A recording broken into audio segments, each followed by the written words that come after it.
I'm Jennifer Schroeder, and I'm going to share my spiritual story with you. I would say my story is not a one and done come to Jesus moment. I feel like my story has many layers.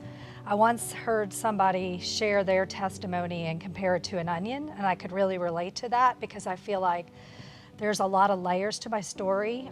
Starting off when I was a really small child, I can remember kind of being a seeker. I remember asking a lot of questions as a small child, wondering who made me and why I was here. I often ran around saying, what if there was nothing? What would there be? That was my constant question to my parents. And I was raised in a home where my mom was Catholic, my dad was Jewish, and really what I knew about God was, on holidays, we pretty much went to church.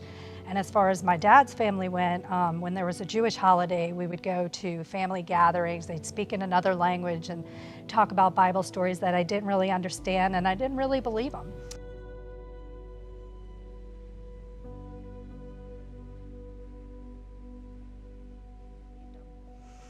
And as the years went by, my dad, who was actually Jewish, he became a Jew for Jesus, and he started reading the Bible more, and he started praying, and a lot of that came into my home. And I think what I learned most from him was how to start having a prayer life. But I think my prayers were more like Santa Claus-like prayers as a small child, and I just asked for things I wanted, and that was pretty much the extent of my relationship, other than hearing some stories from the Bible from my dad. As the years went by, I lived the kind of, I would say I probably lived my teenage years. I would use the term wild living for it. I lived the way that most of my friends live because I hung out with people very similar to me, but not the way I would want my children to be living today. I would probably say by the time I got to college, I was really spreading my wings and getting a little wild. I went off to school at Georgia Southern, and I'll never forget, it was my freshman year, and I was partying and having a good time, and there was a girl in my English class, and she would come up to me. She was the kind of girl I would describe today as having like light around her. She was just beautiful and always so friendly, looked you in the eye when she spoke, and she had invited me to a talent show. And I remember she gave me an invitation, and almost every week leading up to that talent show, or it was a fashion show actually, and she would ask me if I was going to see her there. And I kind of got to the annoyed point, but I felt obligated that I needed to go. So I tried to rally up some girls in my dorm and try to get them to go with me. And it was a go out night, nobody wanted to go. And I finally decided, all right, I'll go and then I'll meet y'all out. Well, I went there and there was a beautiful little fashion show. And at the end of the show, they said, do you know why you're here? And they basically told me that whoever invited me had been praying for me to come. And they shared some of the Bible with us. They shared, kind of their testimony, and they asked if we wanted to change our life to stand up, and they would pray for us. Well, that day I cried and I stood up and people prayed for me, and I left there thinking, all right, this is it, I'm gonna change my life. Well, of course, the next day, nothing had changed, and I went back right to where I was, just my wild living, keep on going. But I did leave there with a little bit of a conviction, is what I would call it today. And I had this thought that I needed to change, but I didn't really understand it and know why. And I did decide to move home. And I later learned that they call this a geographic cure, when you move thinking things will get better. Well, I moved home thinking maybe things will get better, maybe I'll slow down, but really, my wild living just continued. It's where it started, and it just kept spinning out of control.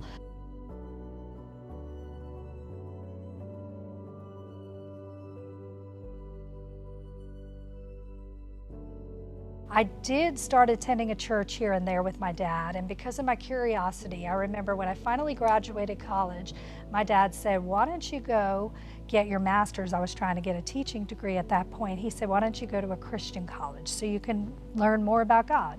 So I agreed to do it, and signed up for a Christian college, and it was one of those schools where they had you sign that you would not live the way the world lived, and basically asked you not to do certain things, and all those certain things I was doing. Of course, I found people just like me there, and we signed the dotted line, but we still lived the way we lived. But all the while I was there, I learned stories from the Bible. I learned the history of the Bible. I learned facts, but I also learned about fear-based preaching. because it was there that I heard this message that I wasn't good enough, that I wasn't good enough to get to heaven. And I had this fear wrapped around that. And I almost didn't want anything to do with God at that point. Eventually, I graduated from there and met my husband, and we decided to move in together here in Charleston, of course, without my parents' blessing because we weren't married, but we had moved into a neighborhood here in West Ashley, Melrose. And the night we were moving in, it was probably 11 o'clock at night, we were moving a real heavy washer machine, and our neighbor 2 doors down came over and helped us move it. And a few days later, we got to know him and his family, and they were just amazing. They were like a beam of light, kind of like the girl I met in college. There was something about them that I just couldn't figure out. This family, most of y'all might know, is the Denton family who go here to Coastal. Well, as we got to know them, they never said they believed in God, they just lived it, and they invited us to come here to Coastal. And we came, that was 17 years ago. And we came here, and when we showed up, it was the most amazing place I had ever been to. I felt like I was expected to come. Everybody loved on us. They didn't care that we were living in sin. They didn't care that we reeked the night before. They loved on us. They hugged us. They welcomed us in. Here at Coastal, we heard loving preaching. We heard, that we were accepted as we were. We learned different things like how to have a quiet time. We learned how to tithe regularly. We learned how to join life groups and even serve here in the church. Things were going amazing for us. My husband and I even decided to get baptized.